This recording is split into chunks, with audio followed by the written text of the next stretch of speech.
we're here to bring a new type of news show. New insights, new styles, and new topics every day. We are News Generation. Bringing news just for you this Monday, March 23rd here in Seoul. I'm Lee Soo-jin, and this is News Generation. Joining us today is Cheska. Happy Purple Monday, everyone! Happy Purple Monday! Also, we have Brooke with us today. Big Borahae, very happy to be here. Yeah, good to have you. And both are here to speak on behalf of people in their 20s and 30s. So today we're starting off the new week by talking about one of the biggest global pop moments of the year. So over the weekend, BTS finally made their long-awaited return to the stage, electrifying fans around the world. And it wasn't just fans in Korea who got to experience it live, as the comeback concert was streamed online. And what made it even more special was a setting, as it took place at Gwanghwamun, the iconic main gate of Gyeongbokgung Palace in Seoul. So the big question is, after all this anticipation, did they live up to the hype? So how was their comeback in your opinion, Jessica? First of all, congratulations! Woo! I'm sure so many people around the world have been waiting for this moment, right, Yes. Brooke? Right. Yes. Including Brooke here. Yes, Brooke here too, as she will speak about the excitement that she felt. But I honestly thought it was absolutely spectacular. But just beyond the scale of the performance itself, I almost have a huge respect, admiration, and this like really warm gratitude for BTS for being a cultural ambassador of South Korea. Because the location they picked, Gwanghwamun, is extremely significant, as it has Sejongdaewang, King Sejong the Great, the Isun-shin Changun, General Isun-shin's statue, and I think they filmed it during one of their live shows to show that this is a very historic and iconic place of South Korea's history and modern history as well. And they even added a very traditional Korean performance with Kugak, and I believe Suga said, one of the members said they picked specifically Gwanghwamun because they wanted the album Arirang to represent their identity.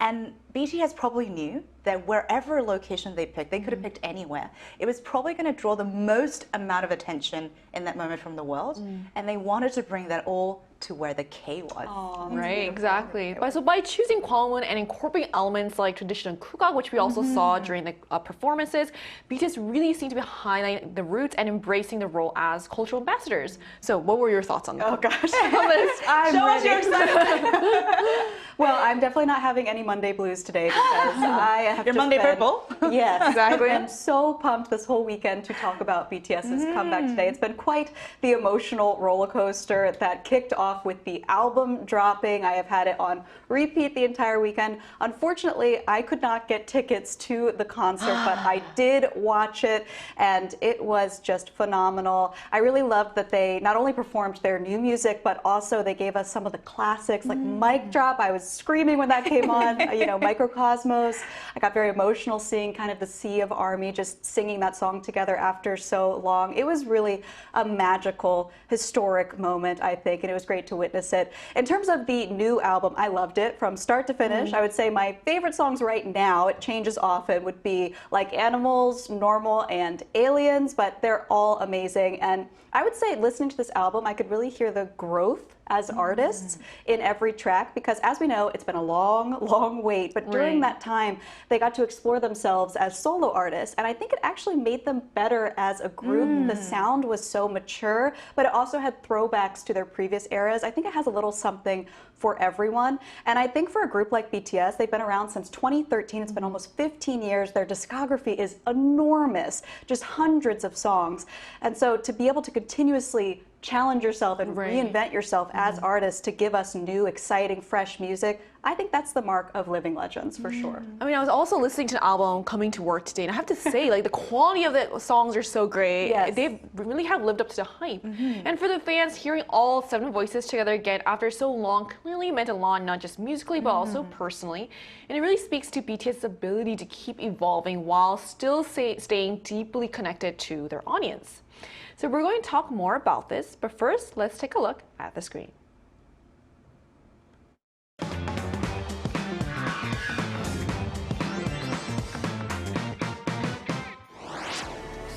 Following the release of their new album on Friday, global K-pop sensation BTS took to the stage for their long-awaited live comeback performance the very next day. Held at Gwanghwamun, the iconic main gate of Gyeongbokgung Palace, the performance blended Korea's rich cultural heritage with powerful live performances from their new album Aridang, creating a moment that resonated far beyond the K-pop scene. Today on News Generation, we take a closer look at Aridang, what kind of album it is, why its title has been drawing so much attention, the meaning behind the name, and how it's sparking renewed global interest in Arirang in diverse and unexpected ways. So as we just saw in the video, BTS is back with a project that's not just a comeback, but a statement. So let's start with the album itself. So what kind of album, Cheska, is Arirang? So the album, as the title suggests, is centered on BTS's root and identity. Now, in addition to the title track Swim, which Brooke absolutely loves, the album features a total of 14 great songs, including Body to Body, Hooligan, and Aliens. It is also the result of what many are calling an Avenger-level production team, because it brought together several Grammy-winning producers. And also the title itself references Arirang, which is one of the Korea's most iconic folk songs, and we'll talk about this a little bit more later on. But this resulted in the album being a blend of modern pop and hip-hop with a subtle traditional influences in melody and storytelling that you can spot from here and there. Now, some of the tracks reportedly explore themes like identity, belonging, and feeling like an outsider in a rapidly changing world. You can already tell by the title of the song being like Aliens.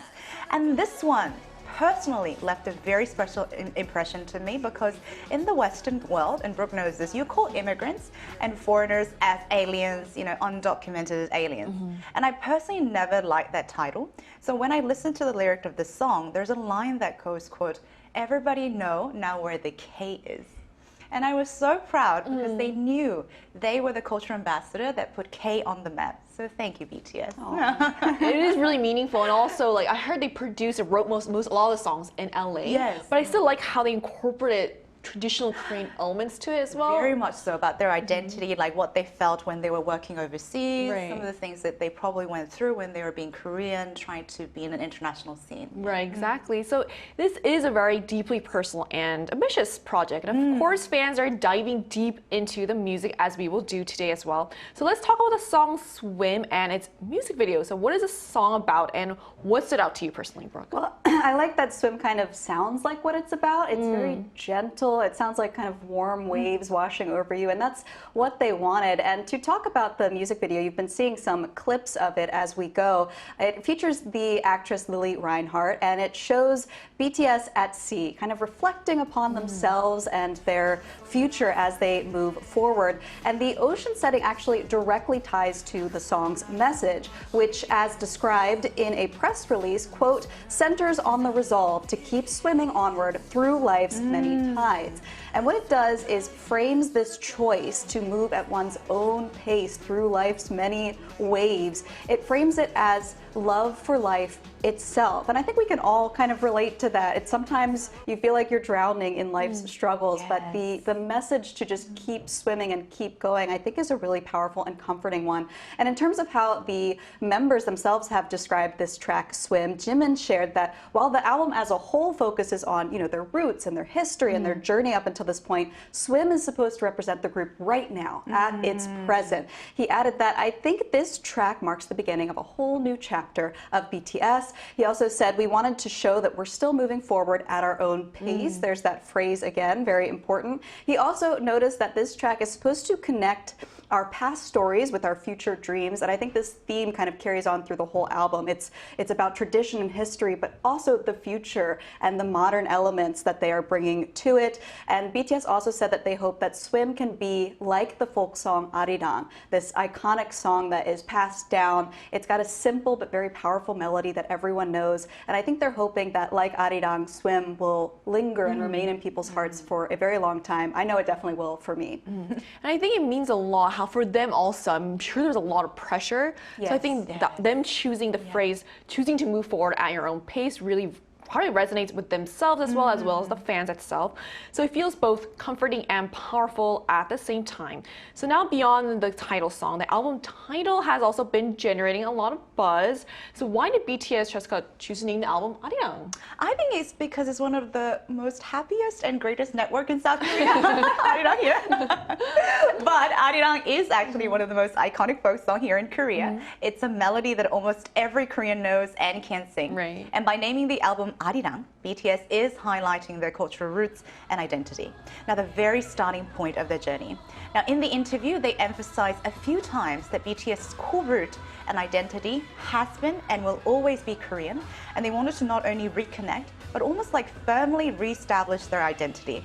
I actually watched a few of the interviews and it almost felt like even after all their big international tours and exposure, and switching, like you said, probably the pressure they felt too, they don't want to be swept away by the noise or the facade or the spotlight, but always have something that they can come back to, and that was probably their identity. And member V said that the song Arirang represents just that, because it is a very beautiful and traditional song that has a meaning of deep longing, yearning, and even the han that Koreans have, right? The deep grief and the overcoming of the sadness and struggles in life, which many Koreans in history and in songs have put it together in sentiment. Yeah. And we just saw a clip of the performance of Aridang, the rendition of Aridang in the live performance. And the thing is, it made me remember like how great that song actually is. Like, and also I heard my mom actually singing along to it over the weekend as well.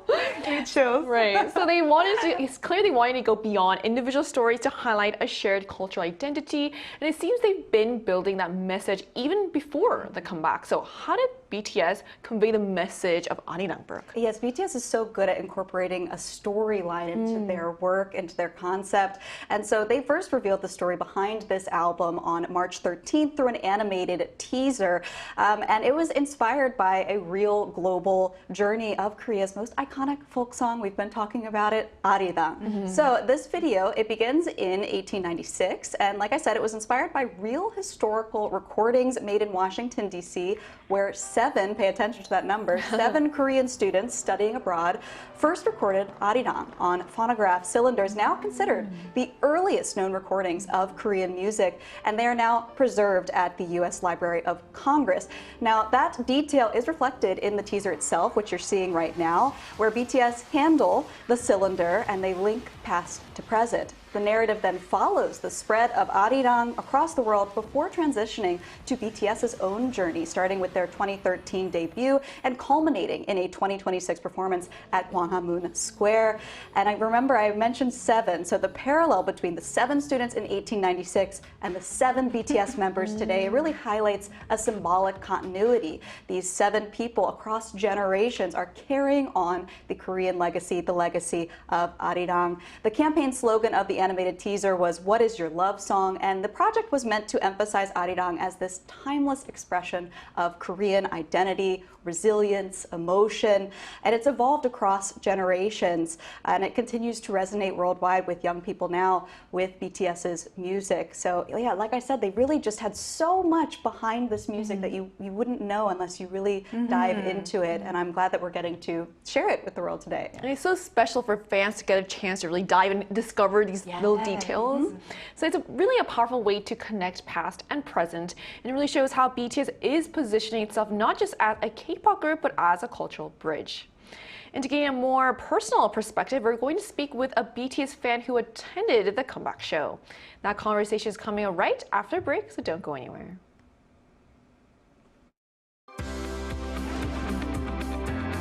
NewsGen wants to hear from you. Go to YouTube and search out channel Aridang News. Click Posts and cast your vote in the poll. Make a new type of news with us.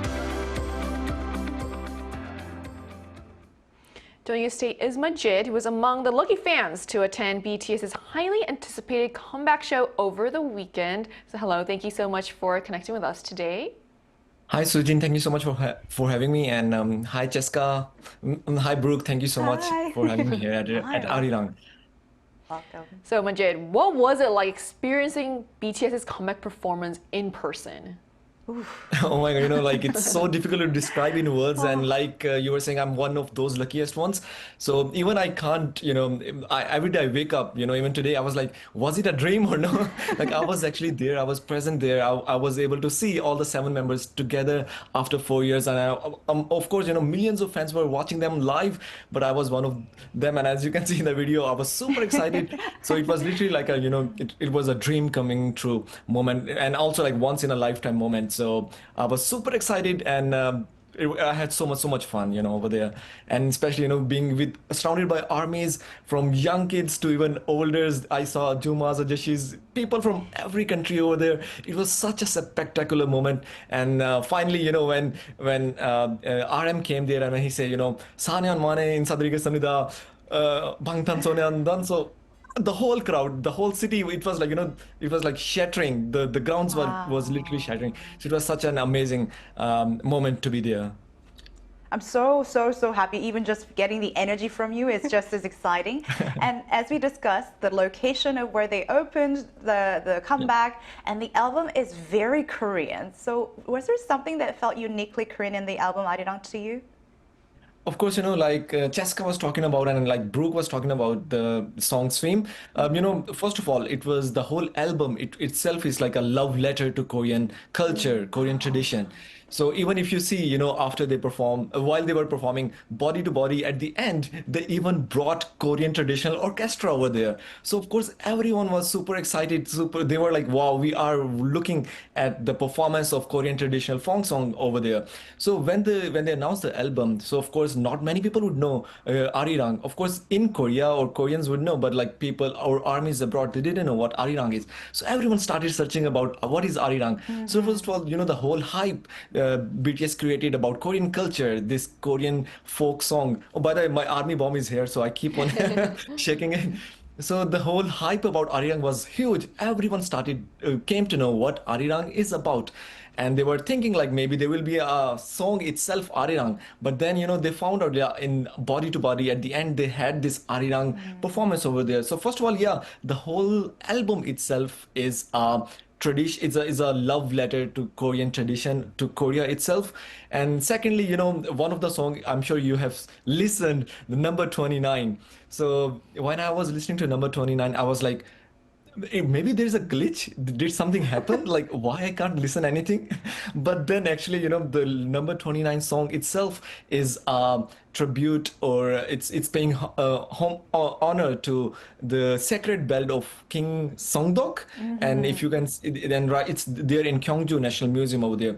So this whole number 29 song, and itself, again tells people, about Korean culture. So now people know what the sacred bell is, where it's located. So I'm sure a lot of people will be going to Gyeongju, going to the National Museum of Gyeongju to see that sacred bell. They now know about Korean history also. So again, this song was itself for me, very again, our love letter to Korean tradition. And now their performance wearing modern hanbok over there, and it was such an amazing. And again, the location itself was very amazing to choose. So the BTS themselves are the official ambassadors of Korean culture, I would say. Well, I think the phrase love letter to Korean culture is so beautiful, such a great way to put it. And of course, as a fellow Army, I'm so incredibly happy for you that you got to have that experience in person. Congratulations. My last question for you would be, what about this album sparked your interest in learning more about Arirang?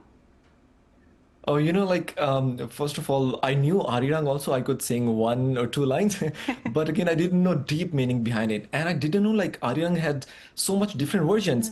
So when BTS announced Arirang, I came to know that, I have seen their performance on Jindu Arirang. So there are different versions of Arirang. And then I found out there are different versions, a lot of versions. So first of all, of course, along with me, many army like Brooke, we start learning more about Arirang itself, the Korean culture. And I know a lot of foreigners, armies, they are now learning Korean language. They are learning Korean traditional songs. Even I met some armies over there. They were like, we are learning pansori, we are learning jangu and the hegum, the Korean traditional instruments, because of Arirang. So the message that BTS spread is like, it's amazing. Everyone right now is learning Korean culture. They are loving Korea. And like so many armies were there, and a lot of armies will be coming here to see the Korean culture, to see Gwanghwamun, to see King Sejong statue, the statue of Isun Shin, and to visit Gyeongbokgung Palace. So because of Arirang itself, a lot of people are now learning Arirang itself and a lot about Korean culture and Korean history. So thanks to BTS for showing Korea, showing Korean culture to the whole world. And thanks to all the armies for learning Korean culture now. Well, I'm really glad that you had such a great experience, and it's always great to have you on the show, Mujit. So thank you so much. Again, like I was saying, the title is Arirang, and being on Arirang, like Jessica was saying, it's one of the best, broadcast channels we have. This is such an Thank you for honor to saying be that. here, and thank you so much. Thank you. Great. Thank you. Thanks a lot. Thank you so much. Have a lovely Purple Monday. Thanks a lot. You too, Mujit. Thank you. So we just heard from a BTS concert attendee about what the performance was like, where he felt that distinctly Korean sentiment came through and how this album sparked his curiosity about Aridang. Now, to really understand the interest, let's take a step back and look at what Aridang actually is. So can you walk us through what Aridang is, what it means? So Arirang is a traditional Korean folk song, as we talked about, that has been passed down orally and continuously reinterpreted over generations. It is also recognized as a UNESCO intangible cultural heritage of humanity. There are many different theories about the origin of the word Arirang, reportedly more than 30, but it's often loosely interpreted as beloved or longed for person, therefore why it's probably the love letter for Korea. And especially the structure of the song is very open and flexible, which is why there's countless variations. And throughout Korean history, Arirang has actually carried many meanings, and its lyrics often express love, longing, and the hardship of life. So it has been used in a lot of different instances, such as Japanese occupation of Korea as a resistance song, and later in the 1960s in the context of democratic movement. And in 2002, one of the most historic and iconic moments in South Korea history, the FIFA World Cup song, where it became a popular and vibrant cheering song. I believe there's about 4,000 different versions of the song right now, and there are many, many variations of the song. You can even sometimes spot restaurants Wow. through Arirang, and of course, the greatest network in South Korea. Of course. So that really shows how Aridang has evolved alongside Korean history and how it's a cultural thread connecting generations. And for many, including international audiences, it also carries a powerful symbolic image. So as an international fan, Brooke, what does Arirang represent? Well, from an international perspective, I came to know about Arirang after moving to Korea, and to me, it just represents Korean identity.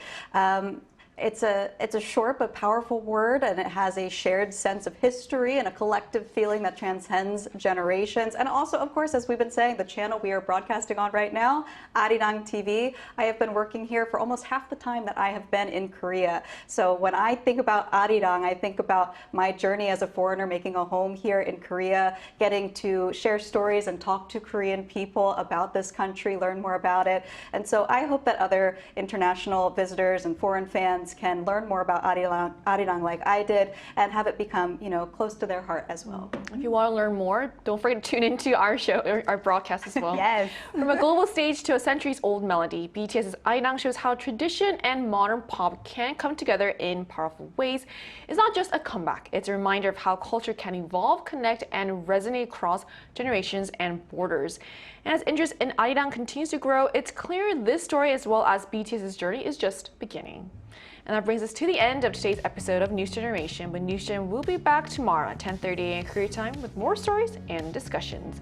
A big thanks to Cheska. Pleasure's always mine. Thank you. And also Brooke. Oh, best show ever. I love Arirang. And to our viewers, thank you for watching. Hopefully this inspires you to let Arirang be the soundtrack to your day. We are News Generation.